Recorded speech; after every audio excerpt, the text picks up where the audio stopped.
얼마 전 부산 메가마트 남천점이 문을 닫았습니다. 이 자리는 곧 고급 아파트 단지로 다시 태어날 예정인데요. 사실 이런 흐름은 최근 몇 년간 계속되어 왔습니다. 홈플러스 연산점, 해운대점, 서면점, 메가마트 남천점, NC백화점 서면점, 이름만 들어도 알만한 대형마트와 백화점들이 하나 둘씩 사라지고 있고요. 그 자리에는 대부분 아파트들이 들어선다고 하네요.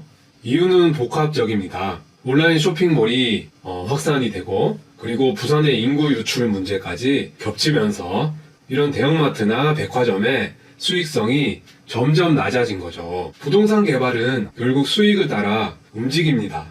도시개발 이야기가 나오면 사람들은 흔히 획일화를 걱정합니다. 하지만 이 문제를 이야기할 때 우리는 건설업계의 입장도 함께 이해할 필요가 있습니다.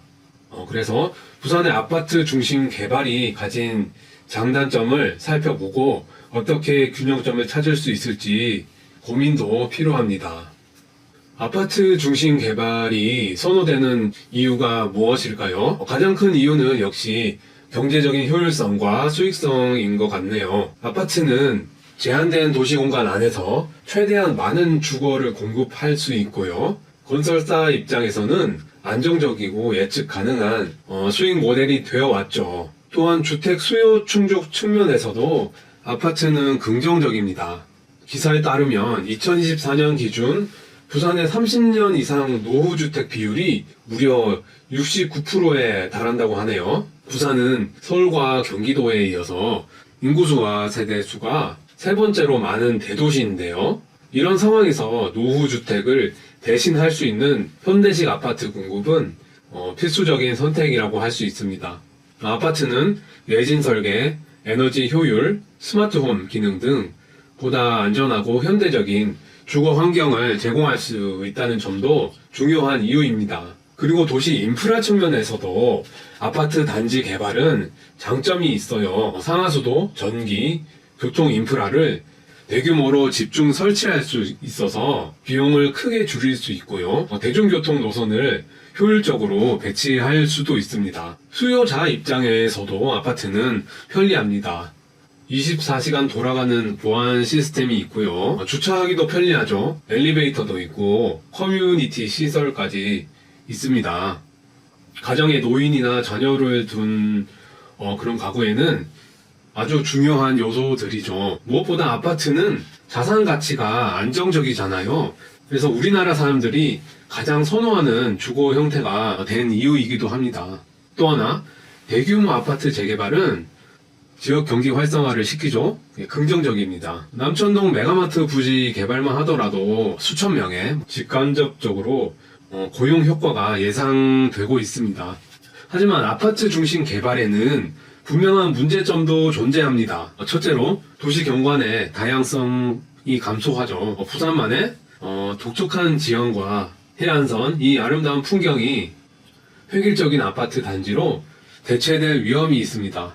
예를 들어서 5, 6도에 SK뷰 아파트가 있죠. 이 SK뷰 아파트가 들어섰을 때도 많은 사람들이 자연경관 훼손을 우려했습니다. 이쪽 지역이 예전부터 절경이라고 알려져 있었는데 거기다가 고층 아파트가 떡하니 들어오게 된 것이죠.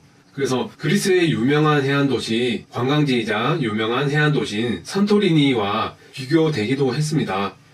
산토리니 같은 경우에는 아주 모범 사례로 이제 세계적으로 알려져 있는데요. 언덕과 해안선을 그대로 살리면서 아주 아름답게 꾸며진 도시죠. 지역색을 보존하면서도 아주 아름답게 꾸며진 계획 도시죠. 둘째, 문화적 다양성의 약화입니다.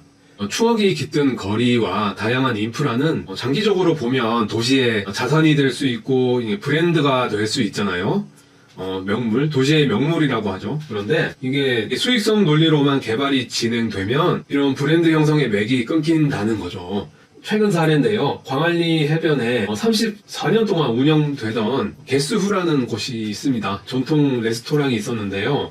그게 사라지고 그 자리에 무인 오락실이 들어섰습니다. 그래서 지금 현재 광안리 가보면 이제 무인 오락실과 사진관 이런 것들이 해변가를 가득 메우고 있어요. 이건 뭐 아파트의 사례는 아니지만 이런 것을 볼 때 수익성만 좋다 보면 도시가 얼마나 빨리 획일화 될 수 있는지를 보여주는 사례가 될 수 있습니다. 그리고 셋째, 경제적 양극화와 젠트리피케이션 문제도 있죠. 대규모의 아파트 단지 개발은 부동산 가격을 보통 상승시키는데요. 이는 기존 원주민들의 이주를 촉진할 수도 있습니다. 지금 메가마트, 남천동 메가마트가 없어지고 남천 서밋과 같은 고급 아파트 단지가 들어선다고 하는데, 이는 물론 이 지역에 이미 주택 가격이 높은 편이긴 하지만 그래도 이게 들어오면 지역 내 주택 가격 상승을 더 부채질할 수도 있겠다, 이런 의견도 많이 나오고 있어요. 그래서 단기적으로는 지역 경제 활성화에 기여할 수 있지만 장기적으로는 경제적인 격차를 심화시키고 다양한 계층의 공존을 어렵게 할 수도 있지 않을까, 이런 우려도 있습니다. 그렇다면 대안은 없을까요? 복합용도 개발이라는 그런 개념이 있는데요. 주거와 업무, 상업, 문화, 이런 다양한 기능을 함께 담아내는 개발 방식이죠. 부산 센텀시티가 대표적인 성공 사례라고 할 수 있겠습니다. 주거와 상업, 문화 공간이 어우러져 있죠. 그리고 효율성과 다양성 모두를 추구하고 있습니다. 센텀시티 가보면 아파트들도 많고 오피스텔, 상업 공간도 많고 문화시설, 미술관, 영화제, 이런 시설들이 되게 잘 어우러져 있어요. 그리고 또한 최근에 또 다시 논의 중인 북항 재개발 2단계 사업도 있는데요. 이 사업도 복합용도 개발 방식으로 진행되고 있다고 합니다. 항만과 철도, 도심이 유기적으로 연결되는 센텀시티보다 훨씬 더 스케일이 큰 프로젝트로 추진되고 있습니다. 부산은 산과 강, 바다가 어우러진 도시입니다. 그래서 지역 특성을 살린 차별화된 개발이 정말 중요한 것 같은데요. 예를 들어서 삼복도로를 감촌문화마을로 재탄생시켜가지고 성공한 사례가 있잖아요. 이런 게 중요할 것 같습니다. 부산의 도시개발 문제는 단순히 건설업계와 도시의 다양성, 이렇게 이분법으로 풀 수 없는 좀 복잡한 문제인 것 같습니다.